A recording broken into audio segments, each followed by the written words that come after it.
sudah saya jelaskan bahwa hidup selalu berakhir dengan kematian. Apabila datang kematian menimpa seseorang, datanglah kiamat baginya. Itu yang disebut dengan kiamat kecil. Hakikatnya mati adalah perpindahan dari kehidupan di dunia ini menuju kehidupan di alam barzakh. Menunggu kita di alam barzakh sampai datangnya saat kiamat, entah 10 tahun, entah 100 tahun, entah 1000 tahun, hanya Allah saja yang maha tahu. Adapun orang-orang beriman yang melakukan amal kebajikan dalam kehidupan di dunia ini, masa penantian yang lama di alam barzakh buat mereka sebentar saja. Tetapi bagi orang-orang kafir yang ingkar, yang tidak beriman kepada Allah, yang hidup di dunia cuma menumpuk-numpuk dosa, tentu penantian di alam barzakh akan merupakan waktu yang sangat lama. Bukankah dalam kehidupan kita waktu itu memang relatif? Contoh misalnya, bagi pemuda-pemudi yang sedang duduk asyik memadu cinta, waktu 4-5 jam saja rasanya cuma 4-5 menit. Tenggelam oleh keasikan. Tapi buat orang yang berbaring di rumah sakit, meratap di balik-balik apa itu tembok derita kata lagu, di balik dinding-dinding penjara, sehari bagai seminggu, seminggu rasa sebulan, sebulan boleh jadi rasa setahun. Penantian yang sangat lama. Kapan kiamat itu akan datang? Ini rahasia Allah. Jangankan kita yang orang awam, baginda Nabi sendiri tidak diberitahu oleh Allah kapan kiamat itu akan terjadi. Tetapi sungguh pun demikian, banyak hadis-hadis yang menjelaskan ciri atau tanda-tanda datangnya kiamat. Nah, kalau sudah bicara soal tanda kiamat itu ada 2. Pertama yang disebut alamatus sughra, tanda-tanda kecil. Ini waktunya masih ada tenggang. Ada yang dinamakan alamatul kubra, tanda-tanda besar. Artinya kiamat sudah diambang pintu. Apa tanda-tanda kecil dari datangnya hari kiamat itu? Misalnya kata Nabi, apabila ilmu sudah diangkat oleh Allah, artinya apabila ulama sudah banyak wafat, minat orang belajar agama berkurang, lalu kebodohan nampak merajalela di mana-mana, zina dikerjakan secara terbuka, minuman-minuman keras jadi kebanggaan. Itu termasuk di antara tanda-tanda kecil terjadinya hari kiamat. Apalagi misalnya iza waladatil ammatu rabbataha, apabila budak sudah melahirkan tuan. Apa maksudnya? Ada yang mentafsirkan apabila anak sudah bisa membudaki orang tuanya. Orang tua yang melahirkan dia, yang membesarkan dia, demi setelah si anak besar jadi orang berpangkat, bertitel, berharta, berkedudukan, jadilah orang tua itu budaknya. Sehingga sering dibilang kalau orang tua kaya, anak jadi raja. Tapi kalau anak yang kaya, orang tua sering jadi budak. Apalagi munculnya fitnah yang bergelombang, timbul perang antara dua bangsa yang besar, waktu berjalan terasa sangat pendek sekali. Itu merupakan tanda di antara tanda-tanda kiamat. Termasuk di dalamnya sulit membedakan mana laki, mana perempuan. Kan kalau tanda-tanda kayak begini sekarang sudah banyak kita lihat kan. Ulama banyak wafat, penggantinya sulit. Zina dikerjakan berterang-terangan, minuman keras jadi kebanggaan, banyak anak membudaki orang tuanya, sulit membedakan mana laki mana perempuan. Kadang-kadang dari belakang kita lihat perempuan bener, begitu kita colek nengok jenggotan.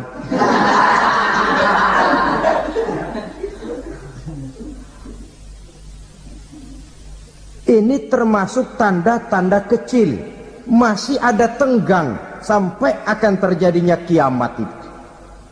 Nah, yang dimaksud dengan tanda-tanda besar, ini tanda besar artinya kiamat sudah di ambang pintu.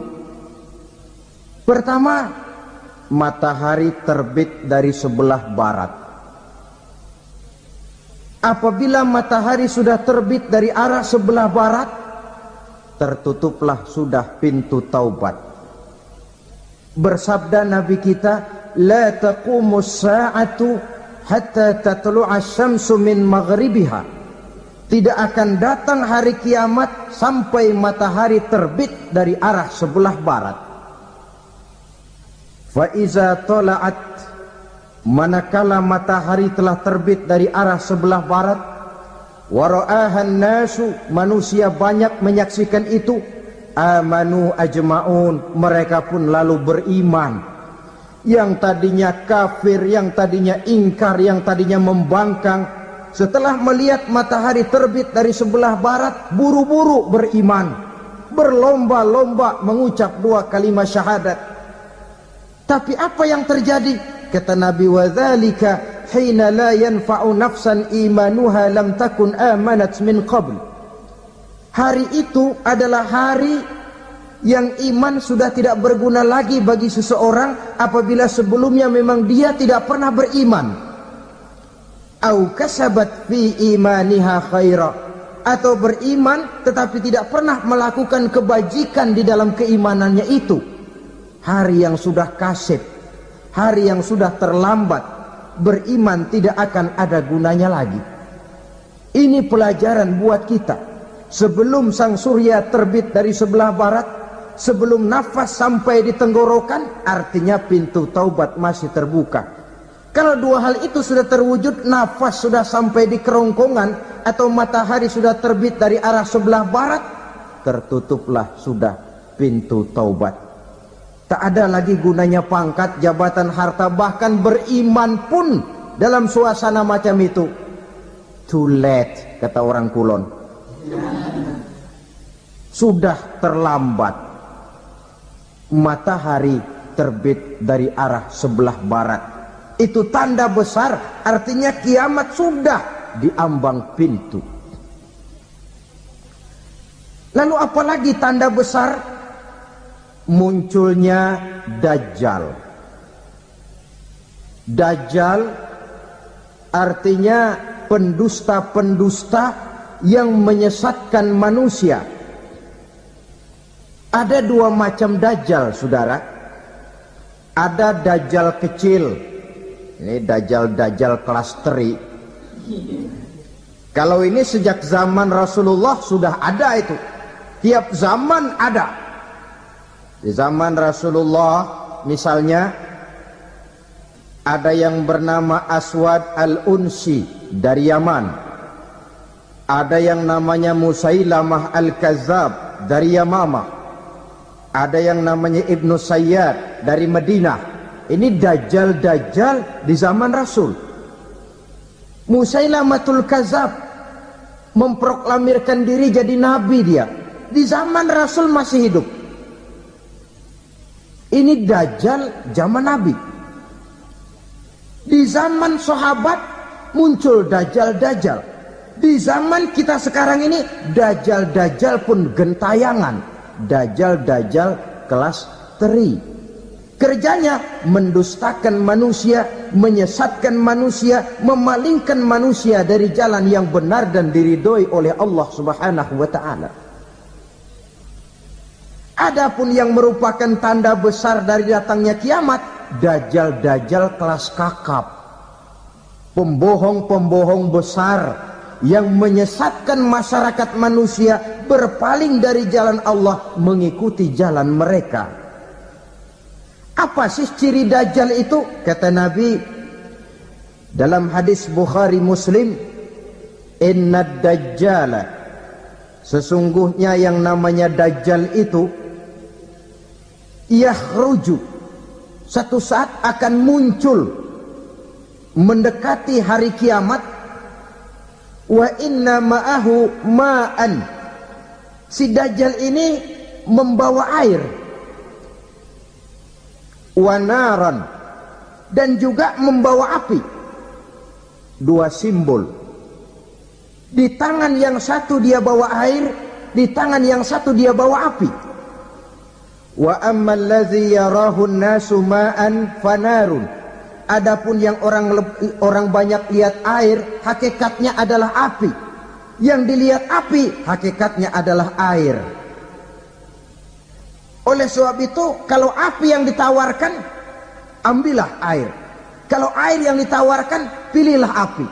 Maksudnya apa ini? Ini bahasa simbol, saudara-saudara. Dajjal bicaranya seolah-olah untuk kepentingan manusia, menawarkan surga. Surga yang dia tawarkan hakikatnya neraka.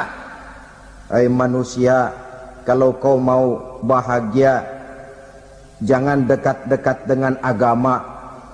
Sholat itu tidak efektif dan efisien, tidak produktif dari segi ekonomi itu. Menghadiri majelis taklim cuma buang-buang waktu. Tahajud, tasbih, tahlil, baca Quran, apa itu? Pekerjaan mubazir saja. Hidup ini cuma sekali, masa yang cuma sekali, manfaatkan dengan sebaik-baiknya. Mumpung. Dibawanya sifat mumpung, tetapi dalam pengertian yang sangat negatif. Bicaranya seolah-olah untuk kepentingan manusia, tetapi sebenarnya menjerumuskan manusia. Menawarkan air, tapi sebenarnya api. Menawarkan api, tapi hakikatnya air. Buat apa kamu sholat? Buat apa kamu bayar zakat? Buat apa kamu puasa? Surga yang dicanangkan dajjal, hakikatnya neraka. Neraka yang digambarkan dajjal, pada dasarnya adalah surga. Jadi memutarbalikkan fakta itu kerjaan dajjal.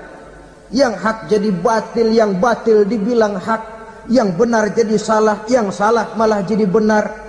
Tuntunan disuruh jadi tontonan, tontonan malah menjadi tuntunan. Itu pekerjaan dajjal profesinya. Zamannya Nabi Adam, dajjalnya kan iblis. Betul? Betul. Apa sih gang kerayuan iblis itu?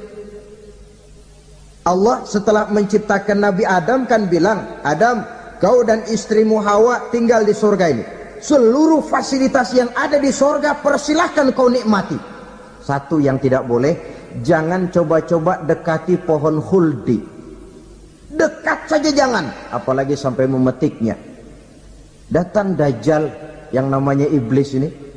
Adam, kamu tahu nggak kenapa tidak boleh makan buah khuldi? Ya nggak tahu, pokoknya saya dilarang. Bodoh kamu Dam. Khuldun artinya kekal. Kalau kamu makan itu buah, kau akan kekal di surga buat selamanya. Allah tidak kepengen, maka dilarang kamu makan buah khuldi. Kalau kau ingin kekal di surga Adam, makan saja. Saya bicara begini ini untuk kepentingan kamu Adam. Ini kan ciri-ciri dajjal.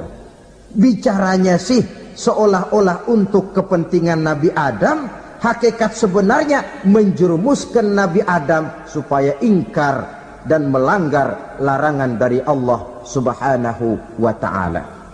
Jadi setelah muncul dajjal, timbul kekacauan-kekacauan di masyarakat. Banyak yang terpengaruh, terpedaya dan terpesona. Termasuk mereka yang memproklamirkan diri jadi nabi. mereka yang memproklamirkan diri jadi rasul di zaman sesudah Rasulullah wafat, itu adalah dajjal-dajjal.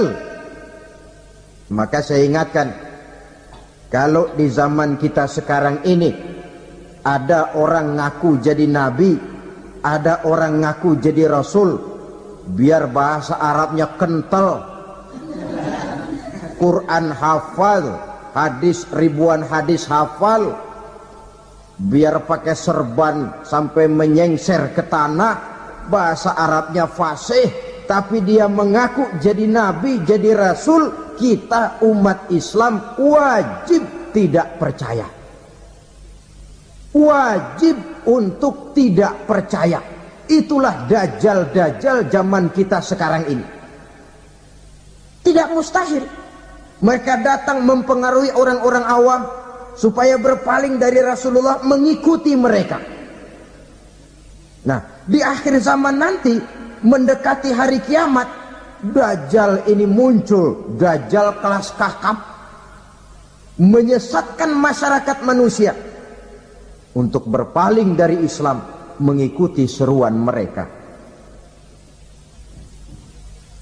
Apalagi di antara datangnya kiamat itu, tanda yang besar itu, turunnya Nabiullah Isa Al-Masih, putra Maryam.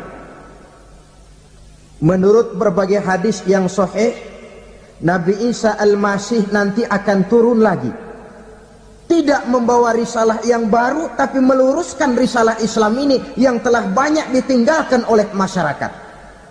Bahkan ada hadis menjelaskan beliau akan membunuh Nabi, mematahkan kayu-kayu salib, lalu melaksanakan haji dan umrah mengikuti syariat Nabi Muhammad, bukan membawa agama baru. Menjadi semacam mujaddid, reformer, menyelamatkan manusia dari bisikan dajjal. Bahkan ada riwayat yang menjelaskan bahwa Nabi Isa berhasil mengalahkan dajjal, mengembalikan masyarakat manusia kembali kepada ajaran Islam yang datang dari Allah, dibawa oleh Rasulullah sallallahu alaihi wasallam. Dengan kata lain, turunnya Nabi Isa bukan sebagai nabi dan rasul baru, tetapi mengikuti syariat Nabi kita Muhammad sallallahu alaihi wasallam. Saudara hadirin, ibu-ibu hadirat yang saya hormati, kemudian apalagi di antara tanda-tanda besar akan datangnya kiamat itu? Keluarnya asap atau awan. Kata Nabi, inna min asrati sa'ah dukhanan yamla'u ma bainal masyriqi wal maghrib. Di antara tanda-tanda kiamat, munculnya awan atau asap yang memenuhi antara langit dan bumi.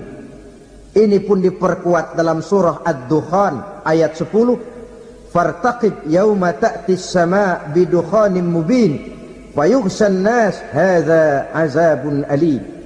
Bagi orang-orang yang beriman, mereka biasa-biasa saja, tapi bagi orang kufur, datangnya asap dan awan ini merupakan azab yang kelewat pedih.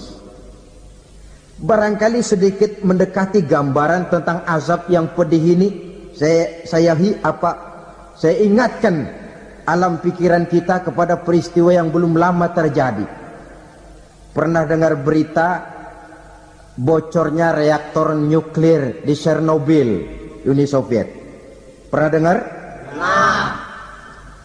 Bocornya reaktor nuklir di Chernobyl yang mengakibatkan ratusan, bahkan sangat mungkin ribuan nyawa. Cuma satu reaktor. Bagaimana kalau seluruh cadangan nuklir yang dimiliki oleh para negara adik kuasa ini diledakkan?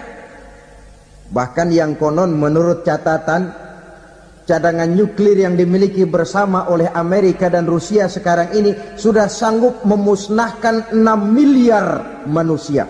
1,5 kali lebih banyak dari jumlah manusia yang nongkrong di permukaan bumi ini. Saudara-saudara hadirin yang saya hormati,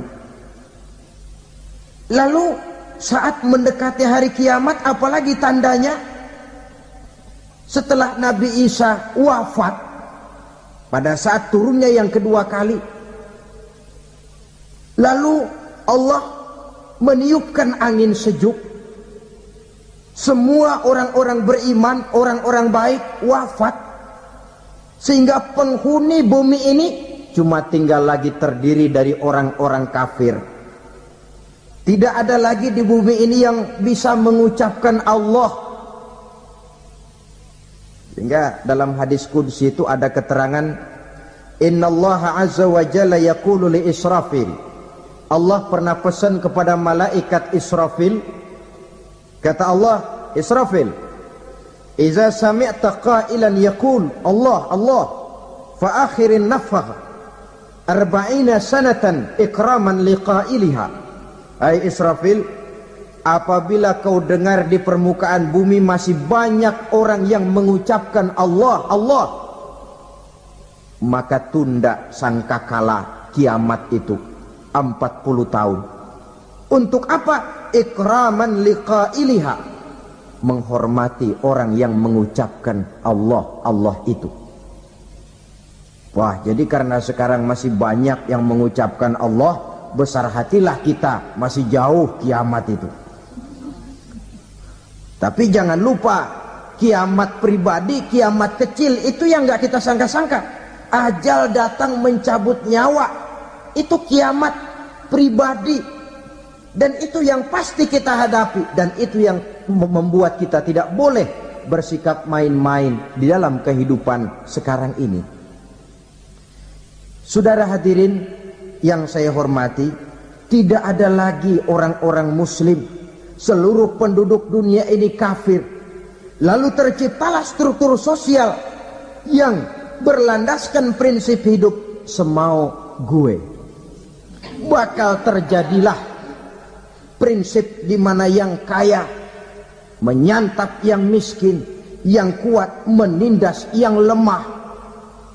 Hidup sudah bagaikan di rimba belantara, berlaku hukum rimba. Siapa yang kuat dia yang menang, siapa yang lemah menjadi mangsa. Timbul kekacauan, maksiat merajalela, munkarat menjadi-jadi, sehingga isi bumi ini penuh dengan segala macam perbuatan dosa. Tidak ada perlunya lagi alam diperpanjang temponya. Datang saat yang sudah dijanjikan oleh Allah Azza wa Jalla, maka terjadilah yang disebut kiamat kubra, kiamat besar, kiamat hancur-hancuran. Bagaimana kejadian ini dimulai? Dalam surah Az-Zumar ayat 68, Allah subhanahu wa ta'ala berfirman, wa nufikha fis suri fasa'iqa man fis samawati wa man fil ardi illa man sya'allahu. Maka manakala ditiuplah sangkakala, terkejutlah seluruh yang ada di langit dan seluruh yang ada di bumi.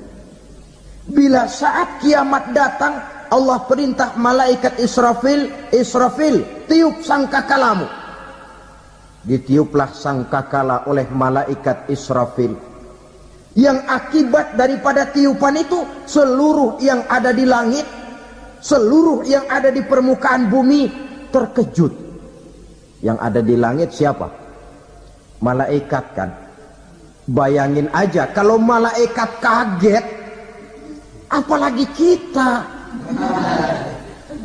Terkejut seluruh makhluk yang ada di bumi, yang ada di langit mendengar suara sangkakala itu. Bunyinya tidak sanggup kita bayangkan dahsyatnya. Ledakan nuklir, ledakan neutron, belum apa-apa ketimbang bunyi sangkakala malaikat Israfil ini. Nah, lalu mendengar bunyi sangkakala ini, gemparlah makhluk, kacaulah alam. Bumi gempa, planet-planet bertabrakan, gunung meletus, air laut tumpah ke darat, angin topan bertiup, halilintar menyambar. Lalu semua yang bernama hidup mati total. Mati bareng tanpa persiapan. La haula wala quwata illa billah. Saya kadang-kadang dalam tafakur bermohon, ya Allah, mudah-mudahan saya enggak nemuin kiamat beneran. Ngeri. Tidak bisa kita bayangkan macam apa suasana seperti itu. Allah saja banyak memberikan gambaran, misalnya Al-Qari'ah, wa mal qari'ah, wa ma adraka mal qari'ah. Kejadian yang menggemparkan. Tahukah kamu apa kejadian yang menggemparkan itu? Yauma yakunun nasu kal farasil mabsus wa takunul jibalu kal ihnil manfus. Pada saat itu manusia berterbangan bagai kupu-kupu. Gunung berterbangan seperti kapas ditiup angin. Gunung saja macam kapas, konon lagi manusia. Kematian total, mulai semut sampai gajah mati, jin mati, iblis mati, malaikat mati. Oh, malaikat saja mati. Saudara hadirin yang saya hormati, kematian total yang tanpa persiapan. Orang bilang, Pak, kalau mati bareng begitu yang repot malaikat maut dong ya. Cabut sana, cabut sini. Itu kalau menurut logika kita, mestinya begitu menurut logika. Tapi logika juga yang bilang nggak perlu serepot itu. Sebab untuk mematikan listrik di wilayah DKI, di wilayah Jakarta, nggak perlu tiap rumah didatengin matiin, ya lama. Cukup dari kantor pusatnya saja PLN, tekan satu tombol, gelaplah seluruh Jakarta. Saudara hadirin yang saya hormati, kematian total. Lalu setelah kematian total, planet-planet juga mati, dalam arti tidak bergerak dan beredar. Angin mati, dalam arti tidak bertiup. Air mati, dalam arti tidak ada riak gelombang. Pokoknya semua mati. Kullu nafsin za'iqatul maut, semua yang bernafas mati. Dalam ayat lain, kullu man 'alaiha fan, semua yang ada di permukaan bumi fana. Yang kekal cuma Allah Subhanahu wa ta'ala. Yang paling belakang mati malaikat maut dan malaikat Israfil. Tapi mati juga sesuai dengan janji Allah. Menurut hadis Bukhari Muslim dari Abi Hurairah, masa tenggang waktu antara kematian total pada tiupan sangkakala pertama dengan proses kebangkitan pada tiupan sangkakala kedua 40 lamanya. Tidak dijelaskan oleh Abi Hurairah 40 jam, apa 40 hari, apa 40 tahun. Hadis-hadis cuma menyebutkan 40 saja. Sunyi alam, yang tinggal cuma Allah saja lagi. Ketika itu Allah berseru-seru, katanya, limanil mulkul yauma, siapa para penguasa hari ini? Mana itu raja-raja dan penguasa yang dulu mengaku jadi Tuhan? Fir'aun. Mana Fir'aun sekarang? Yang dulu jadi raja, merasa berhasil, sombong, lalu tidak mau turun-turun dari kekuasaannya, sampai kepada puncak kekurang ajarannya mengangkat diri jadi Tuhan. Mana itu Fir'aun? Namrus, mana sekarang Namrus? La ilaha illa ana, ternyata tidak ada Tuhan lain selain daripada aku, kata Allah.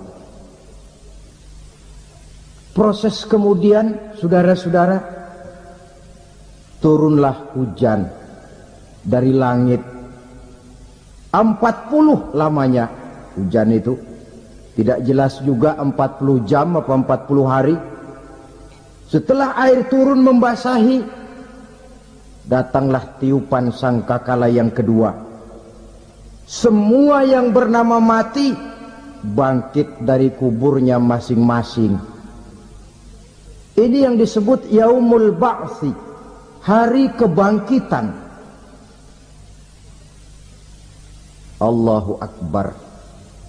Pada saat kita bangkit dari kubur kita masing-masing, kumpul di padang mahsyar namanya. Bayangin aja, saya sendiri nggak sanggup bayangin. Manusia sejak zaman Adam sampai zaman kiamat kumpul bareng di tempat sama. Berapa banyaknya itu?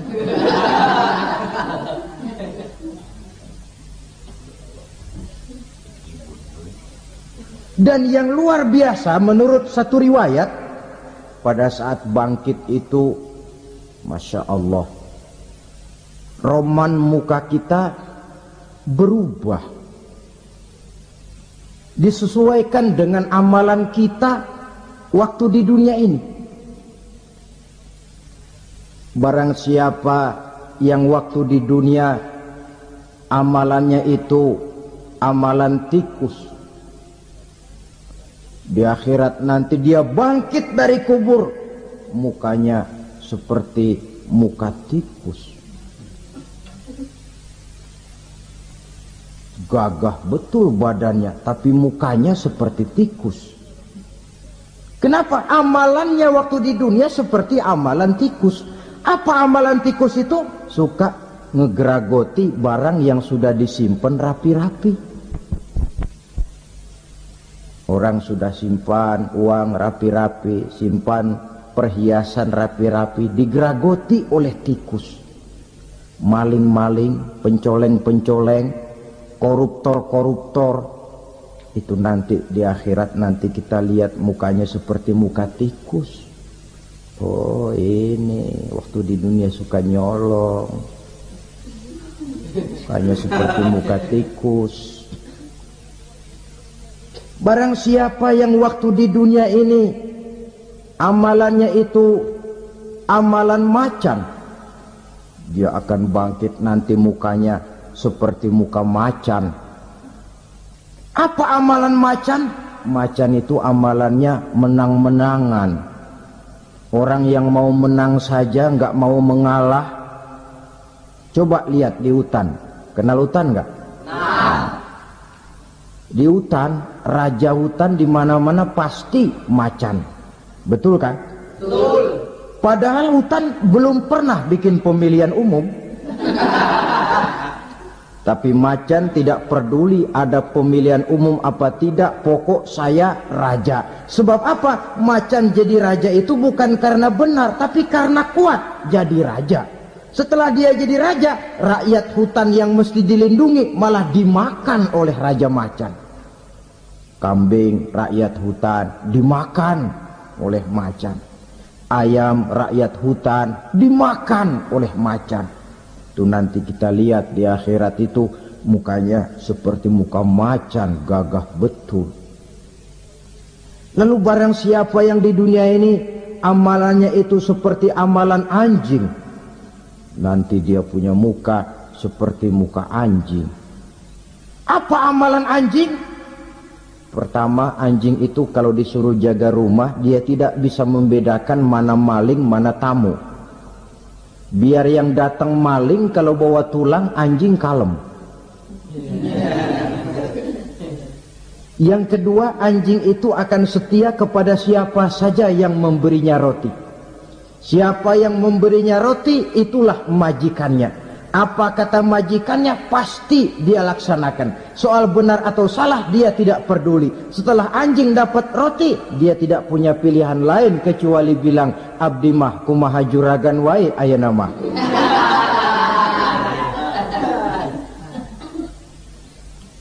Saudara hadirin yang saya hormati, berkumpul di padang mahsyar, tiap orang sibuk dengan persoalannya masing-masing. Matahari waktu itu didekatkan oleh Allah, panas luar biasa. Ada yang saking panasnya itu mencucurkan peluh keringat sampai sebatas mata kakinya, ada yang keringatnya sampai sedengkulnya, ada yang keringatnya sampai sepusatnya, ada yang keringatnya mengalir sampai sebahunya, ada yang kelelap oleh keringatnya sendiri, sementara orang di sampingnya nggak apa-apa. Bergantung lagi amalan dia waktu di dunia ini. Saudara-saudara, sebagian orang dalam kepanikan padang mahsyar berombong-rombong datang mereka menghadap Nabi Adam. Ya Adam, anta abal bashar. Hai Adam, Tuhan adalah bapak moyang manusia. Kami sebentar lagi akan disidang, dimintakan pertanggungan jawab. Tolonglah kami, hai Adam.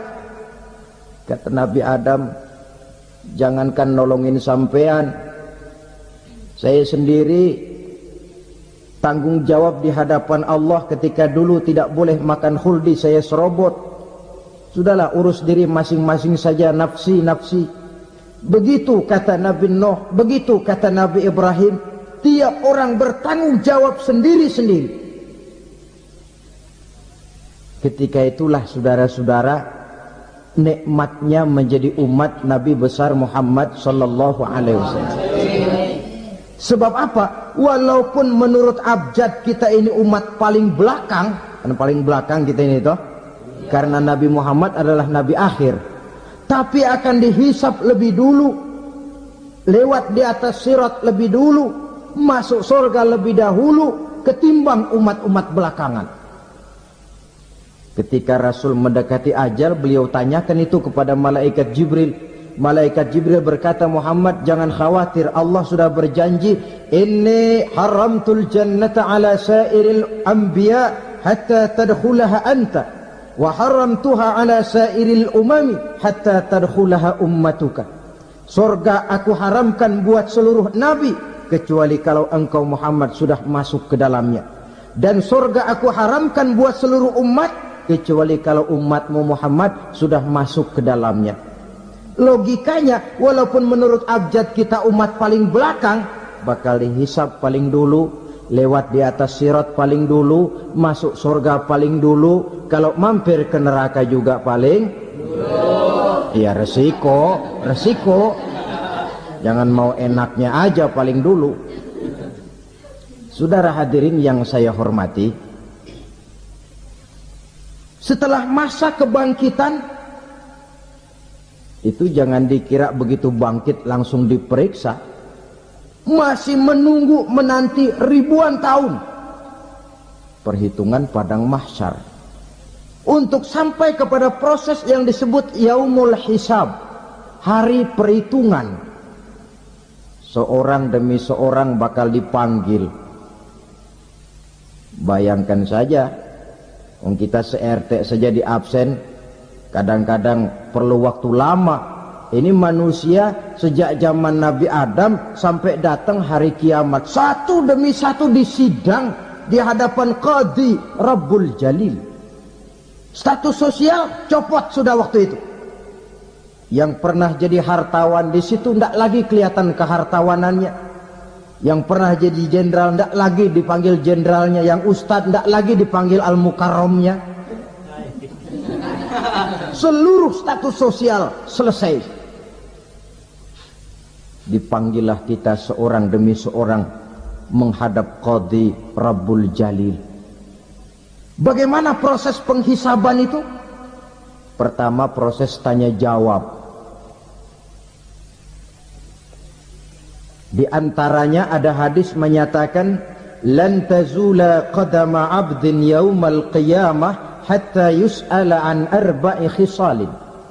Besok di hari kiamat tidak akan bergeser telapak kaki seorang hamba sampai dia ditanya lebih dulu tentang 4 persoalan. Tentang ilmunya. Kemana ilmu itu diamalkan? Tentang umurnya. Di mana umur itu dihabiskan? Tentang masa mudanya. Kemana masa muda itu dipakai? Tentang hartanya, dari mana harta itu didapat dan kemana harta itu dibelanjakan. Ini termasuk proses tanya jawab. Jadi kalau istilah pengadilan dunia, nama Fulan bin Fulan. Kamu waktu di dunia diberikan umur panjang untuk apa? Pernah mengalami masa muda, kemana kau habiskan masa remajamu? Kau diamanahkan ilmu, dengan apa ilmumu kau amalkan? Kau diberikan harta, dari mana harta kau dapat, kemana kau belanjakan? Tak seorang pun yang bisa mungkir. Sebab apa? Dikala itu yang menjadi saksi bukan orang. Yang menjadi saksi adalah seluruh anggota badan kita. Tangan bicara, kaki jadi saksi terhadap seluruh amalan yang pernah kita kerjakan pada saat kehidupan di alam dunia ini. Selesai proses tanya jawab, lalu diperlihatkan buku catatan kita waktu hidup di dunia ini.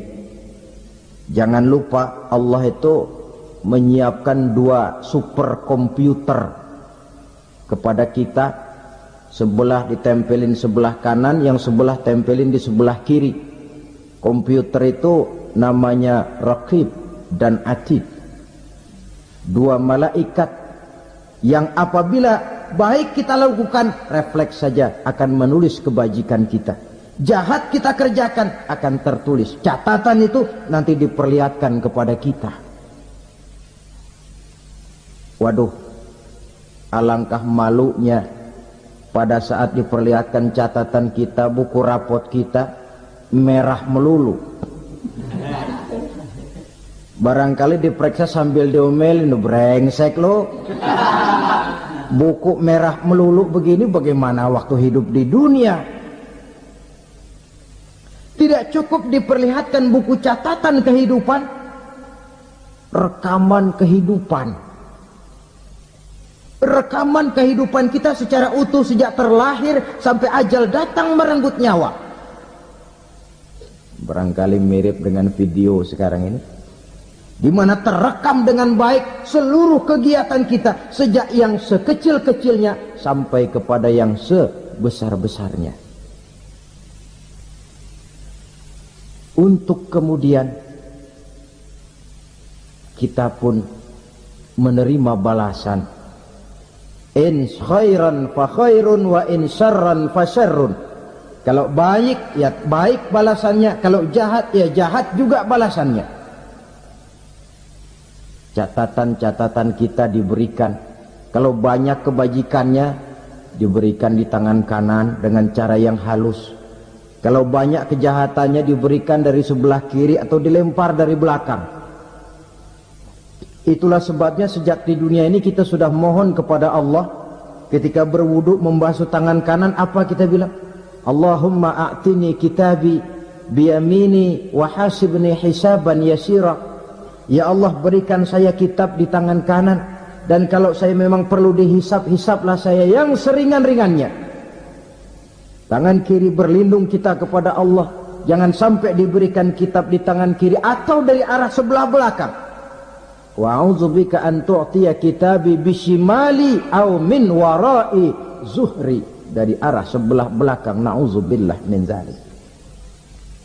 Setelah selesai lewat proses penghisaban, lewat mizan, timbangan, maka yang sudah selesai dihisab itu bergeraklah menuju sirat, jembatan yang terbentang menuju surga melalui neraka.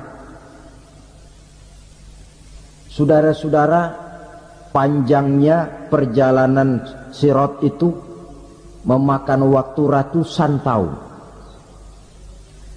Tetapi orang yang lewat di atas sirat pun macam-macam, bergantung amalannya ketika di dunia ini. Ada yang lewat di atas sirat itu kal barqil khatib, seperti kilat yang menyambar, lep, sudah sampai dia di surga. Cepat bukan main. Ada yang lewat di atas sirat itu seperti orang lari-lari. Ada yang lewat di atas sirat itu seperti orang jalan biasa. Ada yang sambil merangkak, ada yang sambil ngesor, ada yang sambil gelayutan, ada yang selamat sampai ke ujung ke surga, ada yang tergelincir jatuh masuk ke dalam neraka, bergantung amalannya dalam kehidupan di dunia sekarang ini. Tiap kita akan melewati yang namanya sirat ini. Saudara-saudara kaum muslimin yang saya hormati, dengan demikian mereka yang selamat melalui sirat sampai ke terminal akhir surga, mereka yang ketika dihisab ternyata banyak kejahatannya daripada kebaikannya, mereka singgah di dalam neraka. Nah, adapun orang-orang yang beriman menurut ayat Quran dan hadis Nabi itu nanti ada bermacam-macam. Ada orang beriman itu yang dimasukkan surga. Ada orang beriman itu yang dimasukkan ke dalam surga.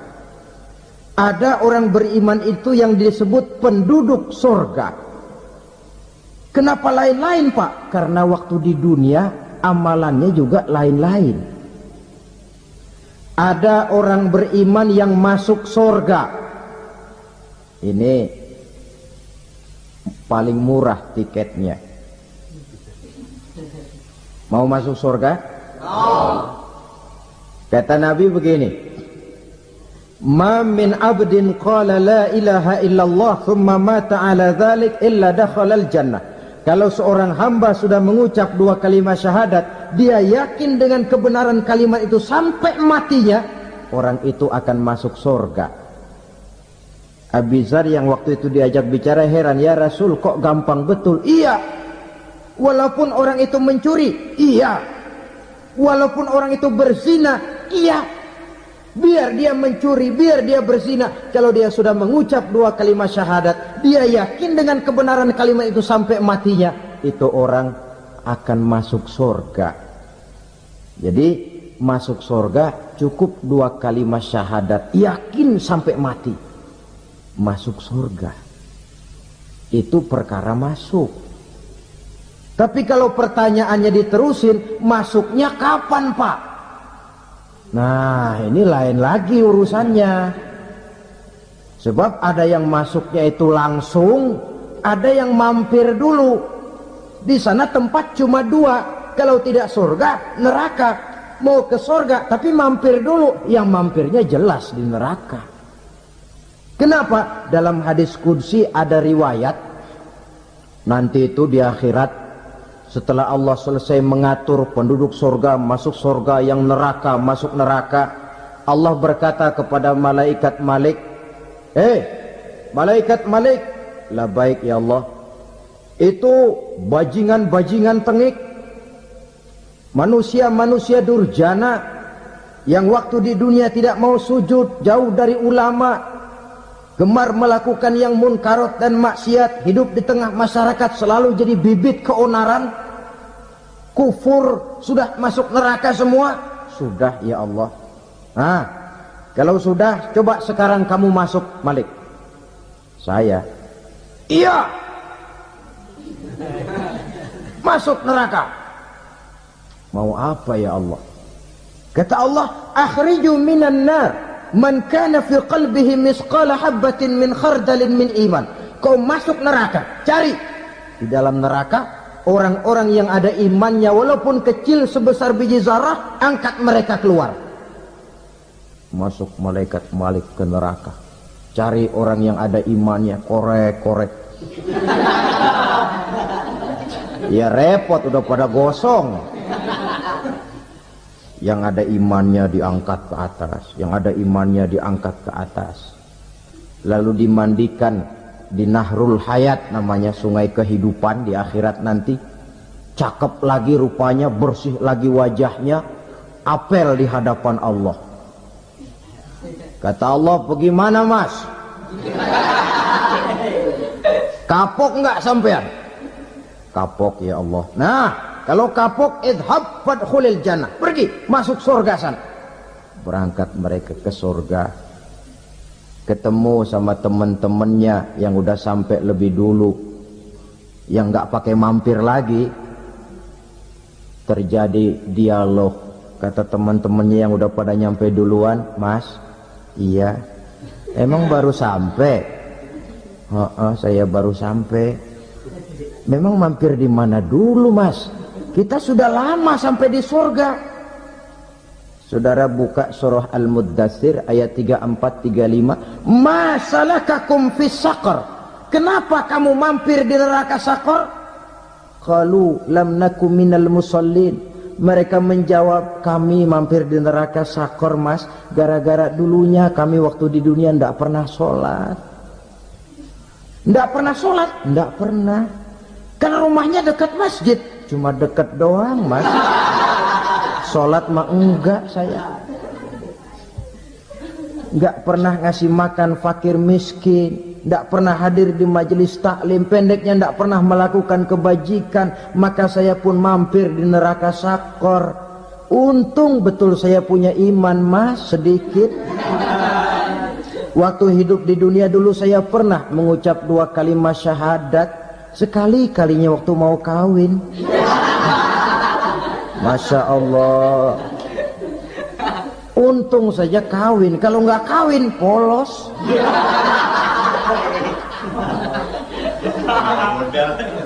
Itu juga pengulu sudah setengah mati ngajarin. Asyhadu alla, asyaduaan, asyaduaan.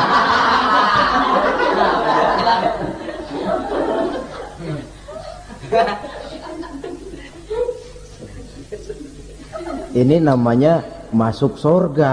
Ada mampir dulu. Ada pula orang mukmin itu yang dimasukkan surga. Namanya dimasukkan kan terima beres.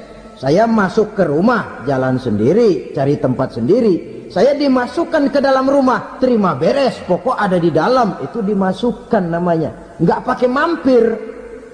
Tapi tentu tiketnya lebih mahal ketimbang yang pertama tadi. Apa kata Allah?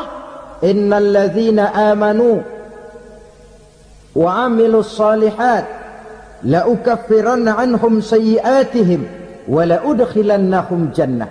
Sesungguhnya orang-orang yang beriman kemudian beramal soleh, kami hapuskan segala dosa dan kesalahannya, kami masukkan mereka ke dalam surga. Lihat ayatnya. Allah yang memasukkan, kita yang dimasukkan. Tidak pakai transit, tidak usah mampir.